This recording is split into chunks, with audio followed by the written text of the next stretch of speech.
Well, first, I think I'd like to begin by saying heartfelt congratulations to IMF for their effort in organizing such a mind-stimulating session for all of us, actually trying to put together one of the most prominent global issues to try to deliberate upon a very important topics about social economic developments with regards to GDP.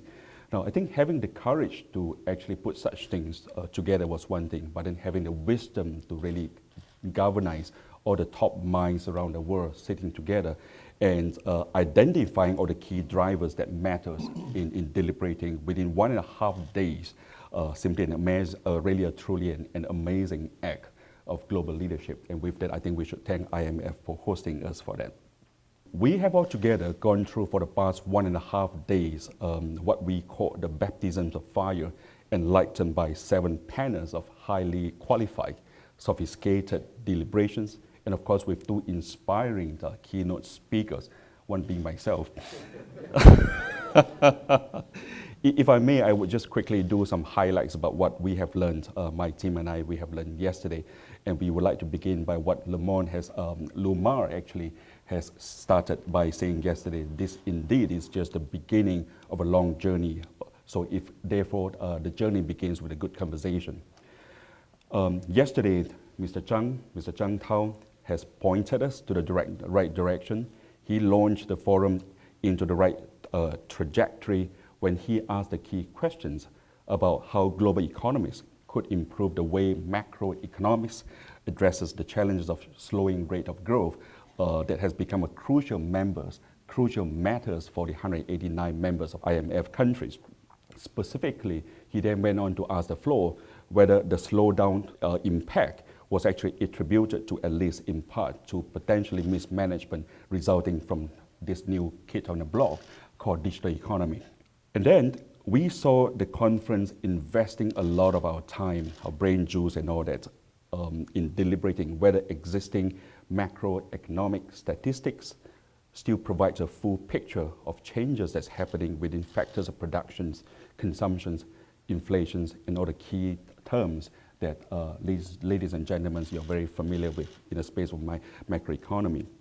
This then leads us to a potential conclusion that within that digitalizations of modern economic activities, the validity of various classical arguments over the shortcomings of the concept are now simply magnified larger with implications that ever been felt before globally.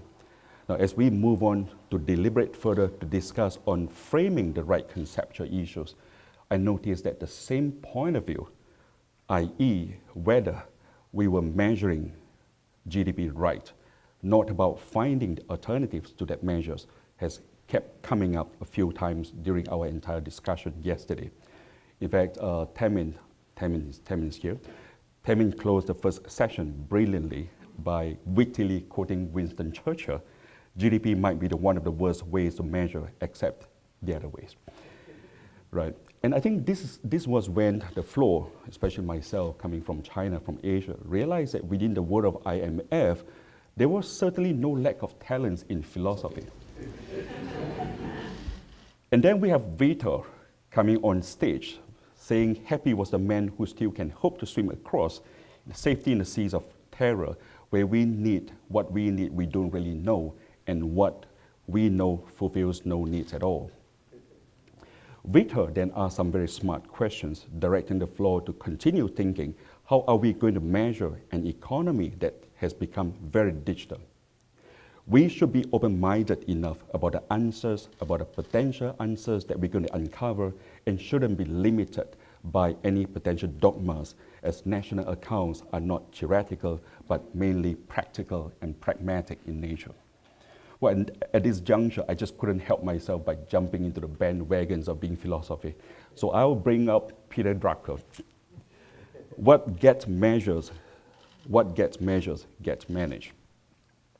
As philosophy as it might have sounded, this is exactly the core issues of this forum is facing, how digitalization has changed the economy as we went on to deliberate further on the economic impacts of digitalization. Under that topic, we have heard that digital is not just about economies or even economics. In fact, it is due to the substantial changes to every aspect of the society brought about by digital economy.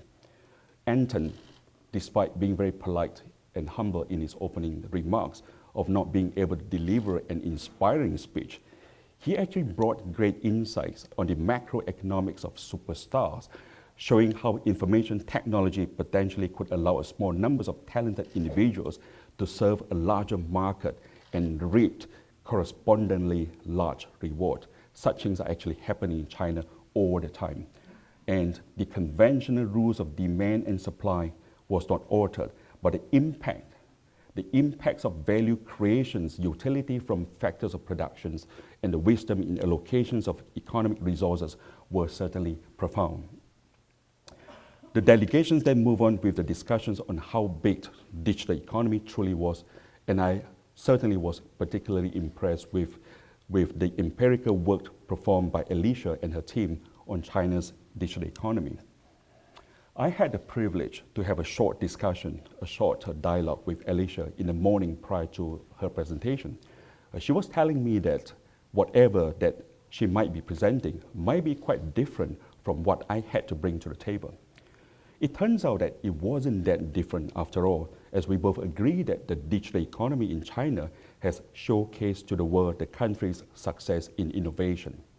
We did learn from her presentation on how internationally comparable measurements of digital economy was indeed differ from China's own steps towards measuring digital economy.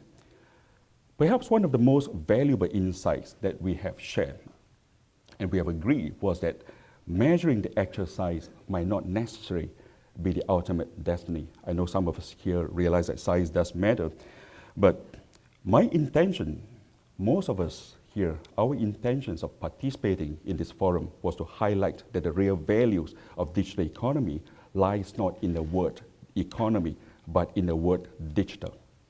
Economists has to realize that the real value behind concepts of digital economy has to do with the dawning eras of digital civilization that potentially might alter the way people interact with one another, people trade with one another, and even choose to define how and what humanity ought to value going forward. After all, economists has to concern ourselves with values.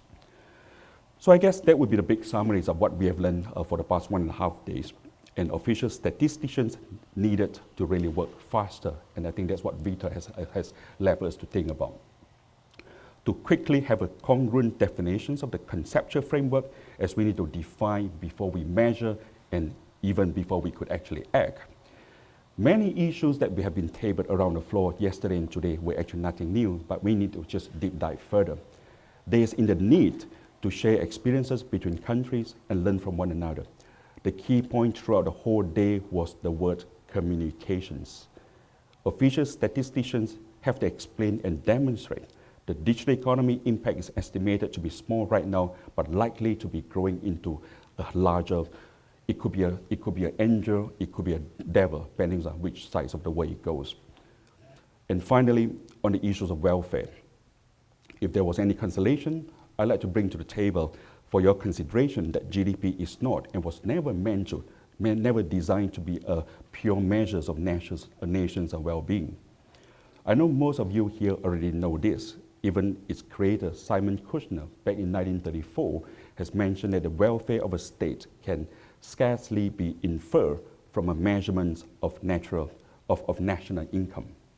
And he certainly wasn't the only economist or the laureate Nobel Prize winner or political leader have actually asserted so.